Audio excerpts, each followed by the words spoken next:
आज हम लोग 8E और 8F लास्ट आज की यूनिट का काम है। तो मीन्स हम लोग कैसे पढ़े इसको कि जिससे कि एक्सरसाइज पूरी खत्म हो। तो वैसे तो कुछ नहीं है, थोड़ा सा आप लोग भी सहयोग करना पड़ेगा। मैं एक एक सवाल समझा दे रहा हूं कैसे, क्योंकि ये नई चीज तुम्हारे सामने आएगी। इसलिए सेट ऑफ 5वां क्वेश्चन लिख रहे हैं, कल हमने 4th करा दिए थे इसके। Setup of proportion from the numbers 9, 150, 105 और 1750। यानी कि क्या ये प्रोपरेशन में सिद्ध कर सकते हो 9 को, 150 को, 105 को और 1750 को? तो हाँ, क्यों नहीं कर सकते हैं। आप देखें, इसको A मानो, इसको B, इसको C, इसको D। तो 9:150 हमने लिख दिया। प्रोपरेशन 105, 1750। तो आपने देखा हमने 9/150 किया, 105/750 बाय अक्रॉस मल्टीप्लाई कर दिया। अगर चाहे तो आप यहां पर लिख सकते हो वाया क्रॉस मल्टीप्लाई। अब हमने क्रॉस मल्टीप्लाई किया तो हमने देखा कि 15,750 आ चुका है। तो दोनों स्थिति में 15,750 आया तो हम लिख सकते हैं यस, ये हमारा प्रोपरेशन में है। तो ये चीज कल नहीं थी लेकिन आज है, तो आज इसकी क्वेश्चन में अगला क्वेश्चन था the ratio of length of a school ground to its breadth. एक स्कूल का ग्राउंड है जिसका रेशो लेंथ और ब्रेड्थ का दिया गया है 5:3 का। अब उन्होंने कहा है फाइंड द लेंथ, लेंथ निकालो। If the breadth of ground is 45 metre, ठीक। तो हमने लिख दिया ratio of length and breadth 5:3, breadth of the ground 45 metre दिया गया है। तो let the length of ground x। हमने क्या करा, 3 चीजें जानकारी में अपनी रखी। एक तो रेशो लिखा, एक ब्रेड्थ रखा, एक लेंथ। तो अब आप ये देखेंगे रेशो में 5 और 3 में देखो तो लेंथ पहले आई है और ब्रेड्थ बाद में। बस हम आपको 3 दिन से यही चीज बता रहे थे कि जो शब्द पहले आता है रेशो में वो उसका ही रेशो होगा। जैसे लेंथ पहले ब्रेड्थ बाद में, तो लेंथ ये है 5 तो ब्रेड्थ 3। इतनी चीज याद रखनी है, तभी आप सवाल सही कर सकते हैं, अन्यथा नहीं कर पाएंगे। तो अब अकॉर्डिंग टू क्वेश्चन में देखते हैं 5:3 लेंथ ब्रेड्थ। तो हमें लेंथ ही पहले रखनी है। ये नहीं हम x यहां रख दें, ऐसा नहीं होगा। तो लेंथ और फिर ब्रेड्थ, इन दोनों का रेशो, फिर हमने अपॉन कर दिया रेशो के अनुसार, काट पीट कर दिया, तो 75 मीटर हमारी लेंथ आ चुकी है। तो आपको बस इतना इसमें ध्यान रखना है कि गलती आप लोग कर क्या रहे हैं, जो x जो नंबर है वो पीछे लिख देते हो, इसलिए गलत हो जाता है। अब अगला क्वेश्चन है the ratio of income to the expenditure. अब इनकम मीन्स आमदनी, एक्सपेंडिचर मीन्स खर्च करना ऑफ ए फैमिली 9:7। यानी एक परिवार में जो इनकम और एक्सपेंडिचर का रेशो है वो 9:7 है। 9 रुपए कमाते हैं तो 7 रुपए खर्च कर देते हैं। Find the saving. अब सेविंग निकालना है इसमें। If it's income is 18,000, income आपकी 18,000 हो रही है तो सेविंग निकालिए। तो अब सेविंग निकालने के लिए सबसे पहले हमको एक्सपेंडिचर तलाशना पड़ेगा। तो जब हम एक्सपेंडिचर निकाल लेंगे यानी खर्चा निकाल लेंगे तो इनकम और खर्चा आ जाएगा, तो इन दोनों के बीच में सेविंग शब्द जुड़ जाएगा यानी कि बचत कितनी हुई, तो हम उसको निकाल सकते हैं। जैसे अब देखो हम लिख रहे हैं ratio of income to expenditure is equal to 9:7। अब हमारे पास इनकम दे दी इन्होंने,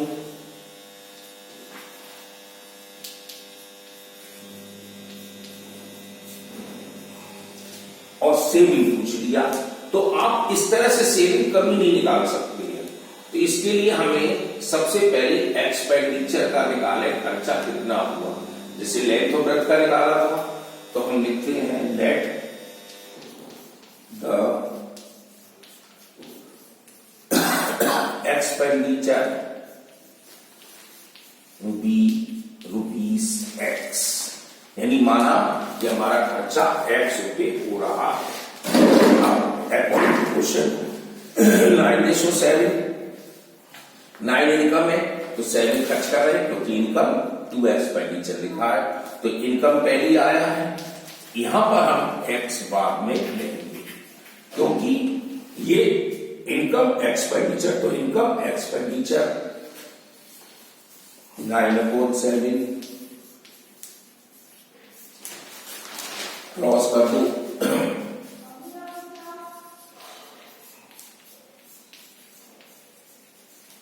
अब x की वैल्यू निकाल लो, ये 9 मल्टीप्लाई कर रहा है तो डिवाइड देगा, 9 2 जा 18, अब 2 7 जा 14,000 आपकी खर्चा निकल के आ गया। अब इसने सेविंग पूछा है, तो सेविंग का फार्मूला होगा saving is equal to income minus expenditure, यानी कि जो आपने खर्च किया। तो अब इनकम हमारी थी 18,000 माइनस ये हमारी 14,000 निकल कर आई, इनको माइनस कर दिया तो 4,000 रुपये आपके बचत में आ गए। तो इस तरह से निकालना होगा।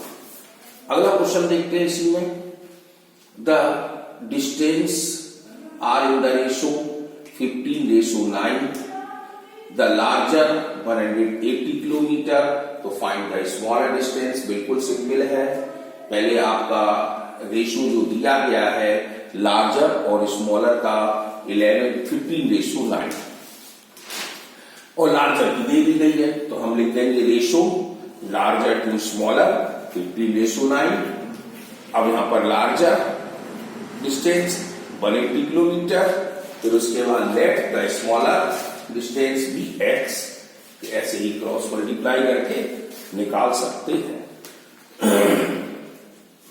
अब है the scale of A map is 1:1 lakh, find in kilometre, यानी हमने मैप बनाया जिसमें 1 लाख किलोमीटर को 1 सेंटीमीटर में दर्शाया गया है। तो the length of road which is represented by A line 4.7 centimetre long on the map. अब हमें मैप में 4.7 सेंटीमीटर हमने नापा है, तो बताइए कितने किलोमीटर की सड़क हम दिखा सकते हैं।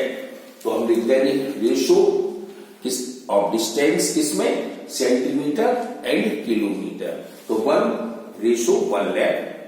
अब रोड किसमें है, मैप में, road show on a map is equal to 4.7 centimetre, तो actually road is equal to 4.7 की दी गई है, तो हमें x लगा देंगे, तो हम क्या करेंगे 1:1 lakh is equal to 4.7:x, तो एक्चुअल का निकालना पड़ेगा, इसलिए ये x बाद में आएगा, तो आप x की वैल्यू इसी तरह निकाल सकते हैं।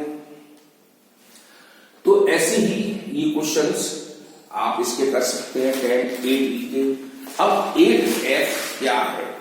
8F आपकी व्यवहारिक गणित आ गई है।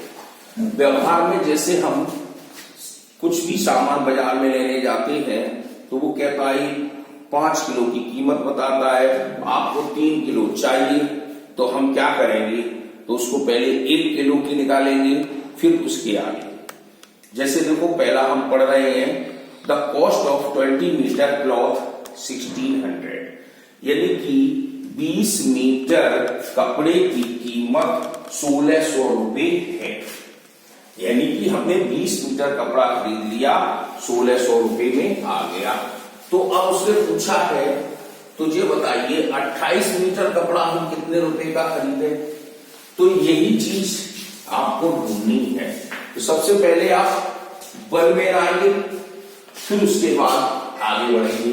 जैसे 8F में हम देख रहे हैं पहला क्वेश्चन, तो कैसे लिखेंगे, cost of 20 metre cloth is equal to rupees 1600। तो हमें कॉस्ट ऑफ 1 मीटर का लाना पड़ेगा। 1 metre cloth is equal to, ये चीज आ गई। ऐसे ही अब कॉस्ट ऑफ 28 मीटर क्लॉथ का लाना पड़ेगा।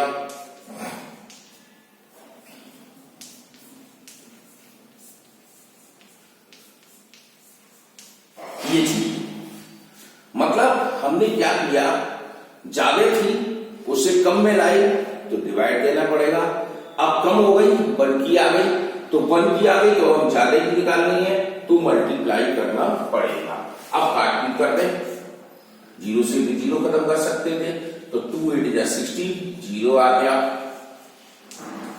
80 मल्टीप्लाई 28, अब इनका मल्टीप्लाई कर दो, 8 8 जा 64, कैच ऑन 6, 8 2 जा 16, 16 और 6 224, तो मीन्स हमारा 2240 रुपए का 28 मीटर कपड़ा आ जाएगा।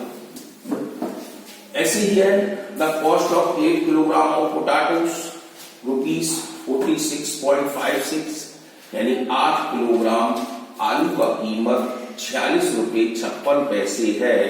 तो बताओ find the cost of 15 kilogram potato. तो 15 किलोग्राम पोटैटो की कीमत निकल आएगी। तो आप क्या लिखेंगे, cost of 8 kilogram potato is equal to ना कॉस्ट ऑफ 1 किलोग्राम तो कॉस्ट ऑफ 15 किलोग्राम। इसी तरह सवाल करते चले जाए। ऐसे ही अगला क्वेश्चन है, at is shop 12 pen cost 120, find the 20 pen. तो कॉस्ट ऑफ 12 पेन की 120, तो कॉस्ट ऑफ 20 पेन की निकाल लेंगे आप। एक कार ट्रेवल 540 किलोमीटर इन 30 लीटर पेट्रोल। एक कार 540 किलोमीटर जाती है 30 लीटर पेट्रोल में, तो how for will it travel 20 litre petrol. अब आपको देखो इसमें कॉस्ट वॉस्ट तो है नहीं, अब 30 लीटर और 20 लीटर दिए गए हैं, तो 30 लीटर में कार जाती है 540 किलोमीटर। कैसे देखो, 30 लीटर पेट्रोल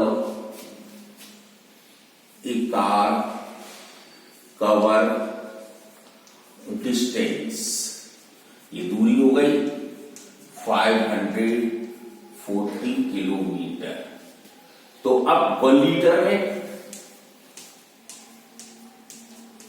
540 अपॉन 30, अब हमारे पास 20 लीटर में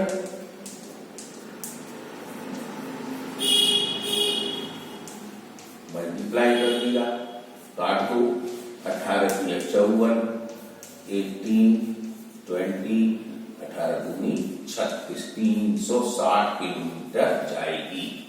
तो इस तरह से आप सवाल को कर सकते हैं।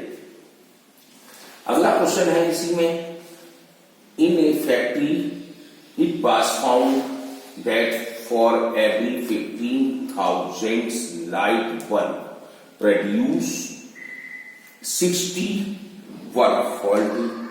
मतलब 15,000 जब उसने बल्ब बनाई तो उसमें 60 बल्ब उसकी खराब रही।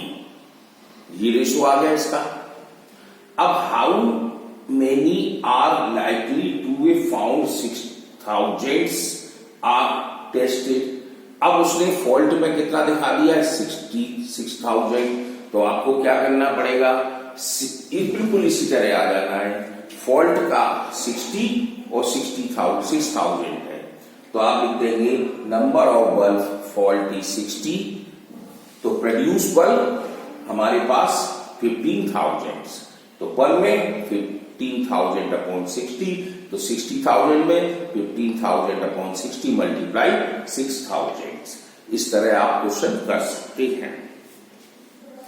अब अगला क्वेश्चन है which is a better buy. किसको हम ज्यादा समझें। 5 किलोग्राम फॉर 35 रुपए 50 पैसे, यानी 5 किलोग्राम हम कोई चीज खरीदते हैं तो 35 रुपए 50 पैसे की खरीदते हैं। अब क्या कहता है 3 किलोग्राम फॉर 18 रुपी 60 पैसा, और 3 किलोग्राम खरीदा तो 18 रुपए 60 पैसे का। तो हम किसको ज्यादा कीमत में समझें। तो हमें पहले क्या करना पड़ेगा, दोनों की कीमत 1-1 किलोग्राम में लगानी पड़ेगी, तभी हम आगे कर सकते। अब इस तरह से नहीं होंगे जैसे अभी हमने करे थे। जैसे देखो यहां लिखा है 5 किलोग्राम फॉर रुपीज 35.50, तो हमें 1 किलोग्राम भी निकालने पड़ेगी।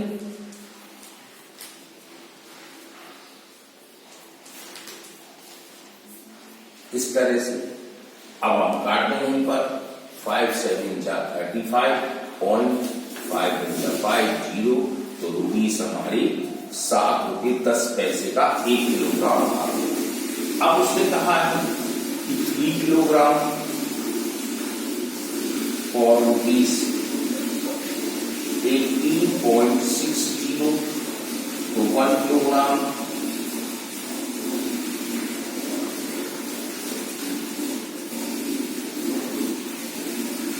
18.20, तो अब हमारे पास 6 रुपये 20 पैसे की आ गई। अब आप देखो दोनों की कीमत हमने निकाली। 5 किलो वाले की 7 रुपये 10 पैसे आई, 3 किलो वाले की 6 रुपये 20 पैसे आई। अब किसकी कीमत ज्यादा है, तो इस वाले की कीमत ज्यादा है, इसकी ज्यादा है। तो आप 7 रुपये 10 पैसे 6 रुपये 20 पैसे, तो 7 रुपये 10 पैसे ज्यादा होते हैं। इसका मतलब ग्रेटर था हमारा 5 किलोग्राम फॉर इतना रुपीज। तो यहां पर लिख देंगे हम बेटर वाई है। बेटर वाई है तो बेटर में हम सस्ता वाला भी लेंगे, तो बेटर लिख देंगे better buy equal to 3 kilogram for 18 रुपया 60 पैसा। मतलब हमें सस्ता खरीदना है तो सस्ता हमारे पास 6 रुपये 20 पैसे का सस्ता रहेगा। ऐसे ही अपना 10 पेन आते 158 रुपए के, तो 8 पेन 136 के आते हैं, तो सबकी एक एक की निकाल लेंगे और देख लेंगे जो सस्ता पेन होगा ले लेंगे। अगला क्वेश्चन है if 15 share in the company are worth 3,950। एक कंपनी है 15 शेयर बांटती है 3,950 में, तो हाउ मेनी शेयर बॉट 53.2। बस बिल्कुल शेयर उसी तरह से जैसे अभी पहले किए थे। अब ये सवाल आपको सब अपनी तरफ से ही करने हैं। इसमें एक और बचा है जो छोड़ दिए वो आप कर लेना। इस तरह से हमारी ये एक्सरसाइज खत्म, यानी आपका सेकंड टर्मिनल का कोर्स खत्म हो गया है। और आप लोग अपनी तैयारी करें। 21 तारीख से पेपर शुरू हो रहे हैं। और 29 तारीख को खत्म हो जाएगी। इसलिए सबसे आप अपने पहले फीस जमा करवाएं।